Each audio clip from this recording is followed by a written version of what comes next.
Likod ng tahimik na umaga, maagang nagising si Marta sa tilaok ng manok at mahinang tunog ng alon na humahalik sa pampang. Sa kanilang maliit na baryo sa tabi ng dagat, sanay na ang mga tao sa simpleng buhay, payak, tahimik, ngunit puno ng pagsubok. Dahan-dahan siyang bumangon mula sa papag. Sa kisame, may mga bitap na matagal na niyang kabisado. Sa tuwing tinititigan niya iyon, parang nakikita niya ang mga pangarap niyang pilit niyang inaabot, malayo, pero hindi nawawala. "Gising ka na ba, Marta?" Sigaw ng kanyang ina mula sa kusina. "Opo, Inay," sagot niya habang inaayos ang kanyang buhok at isinusuot ang kupas na uniporme. Si Marta ay 17 anyos, payat, at may mga matang laging parang may hinahanap. Hindi siya ang tipo na maingay o palabiro. Mas madalas siyang nasa gilid, nagmamasid, nakikinig, at nangangarap. Habang kumakain sila ng simpleng almusal, kanin at tuyo, napatingin siya sa kanyang ama na tahimik na umiinom ng kape. "Tay," mahina niyang sabi, "may pasok po ako hanggang hapon. May practice po kami sa eskwela."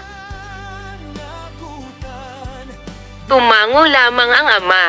Sanay na si Marta sa ganoon.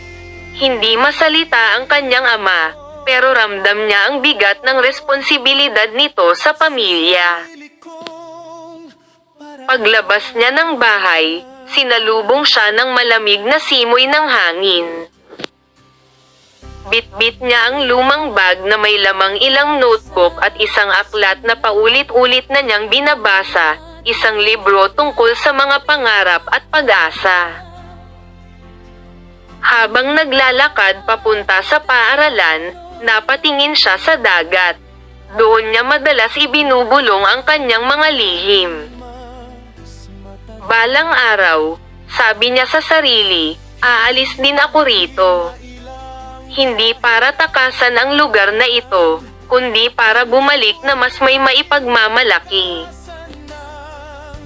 Sa paaralan, abala ang mga estudyante.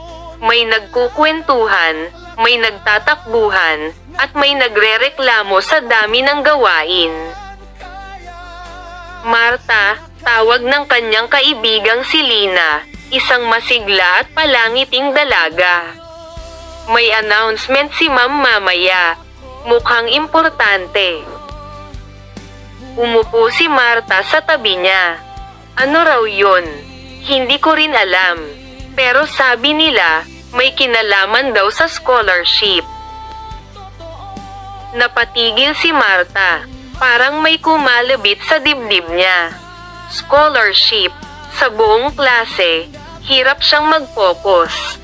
Paulit-ulit na pumapasok sa isip niya ang salitang iyon. Alam niyang hindi nila kayang tustusan ang kolehiyo. Matagal na niyang tinanggap iyon, o akala niya lang. Nang dumating ang kanilang guro, agad tumahimik ang silid-aralan. "May gusto akong ibalita sa inyo," seryosong panimula ni Ma'am Reyes. "May darating na oportunidad para sa piling estudyante. Isang scholarship mula sa isang foundation sa Maynila. May mga bulungan, may mga napangiti, may mga napaangat ang kilay. Hindi madali ang proseso," dagdag ni Ma'am. "Kailangan ng determinasyon, sipag, at higit sa lahat, paniniwala sa sarili." Hindi na malaya ni Marta na mahigpit na pala ang pagkakahawak niya sa kanyang ballpen. Pag-uwi niya ng hapon, mas mabagal ang kanyang hakbang. Parang mas mabigat ang hangin, pero mas maliwanag ang paligid. Sa bahay, nadatnan niya ang kanyang ina na naglalaba. "Inay," sabi niya, Nag-aalangan, kung sakali po, kung may pagkakataon po akong mag-aral sa Maynila, ano po ang masasabi ninyo? Tumigil ang kanyang ina at tumingin sa kanya. May bahid ng pagod ang mga mata nito, pero may lamang pa rin. May sugat, may saya, may tanong. Anak, sabi nito, kung yan ang pangarap mo, susuportahan ka namin. Kahit mahirap, napayuko si Marta. Hindi niya napigil ang mapangiti, kasabay ng pagtulo ng luha. Kinagabihan, umupo siya sa labas ng bahay, tanaw ang buwan. Tahimik ang paligid, pero magulo ang kanyang isipan. Pangarap ba talaga ito? Tanong niya sa sarili. O simula pa lang ng mas malaking laban? Sa dilim ng gabi, isang bagay ang malinaw kay Marta. Hindi na siya basta nangangarap lamang. Handa na siyang lumaban para rito. At doon nagsimula ang unang hakbang ng kanyang kwento. Dito na nagtatapos ang kwento sa unang kabanata, ang pangarap ni Marta.